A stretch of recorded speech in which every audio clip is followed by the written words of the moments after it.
Hallelujah hallelujah. या बहिणीची साक्ष आहे, 12 वर्षापासून या बहिणीला खूप राग यायचा। या बहीण म्हणते की ते कोणा काही सांगितलं तर लगेच त्याच्यावरती राग यायचा, तसेच खूप मनामध्ये वाईट वाईट विचार शिरायचे। या त्रासासाठी ही बहीण आताची दिवशी या ठिकाणी प्रार्थनेमध्ये हजर होते आणि या ठिकाणी सर्वांना आशीर्वाद देत होतं। त्याच वेळी या बहिणीला देखील प्रकाराने हात किंवा डोक्यावर हात ठेवून आशीर्वाद दिला। त्याच वेळेस या बहिणीला प्रभूचा स्पर्श झाला आणि त्याच्या डोक्यामध्ये येणारे वाईट विचार पूर्णपणे निघून गेले, तसेच त्याच्या मनात येणारा राग देखील पूर्णपणे निघून गेला। आता ही बहीण तेव्हापासून पूर्णपणे बरे आहे म्हणून प्रभूचे आभार मानते। आपण जोराने टाळ्या वाजवून प्रभूला धन्यवाद देऊया।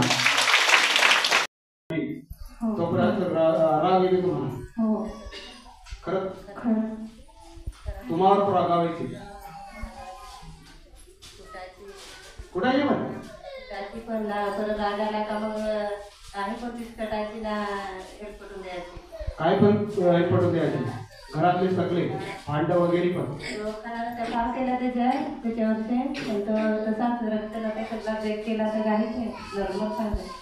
रक्त वक्त तुम्ही चेक केलं तरी नॉर्मल दाखवायचं, राग जात नाही, डोकं जास्त दुखायचं आणि डोकं दुखल्या कारणाने ती काय पण फेकून पण द्यायची, म्हणजे जास्त राग चिड करायची,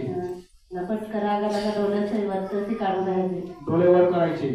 अशा प्रकारे 12 वर्षापासून 12 वर्षापासून। आणि तुम्ही इकडे प्रार्थनेला कधीपासून येता? 2 महिने झाले आणि 2 महिन्यात तुम्हाला ये तरी पण थोडं थोडं वाटतच होतं, राग येतच होता का? आणि नाताळच्या दिवशी तुम्हाला आता बरं वाटतं? आता राग नाही खरंच? आता मारायला नाही वाटतं कोणाला? काय फेकून द्या वाटत नाही?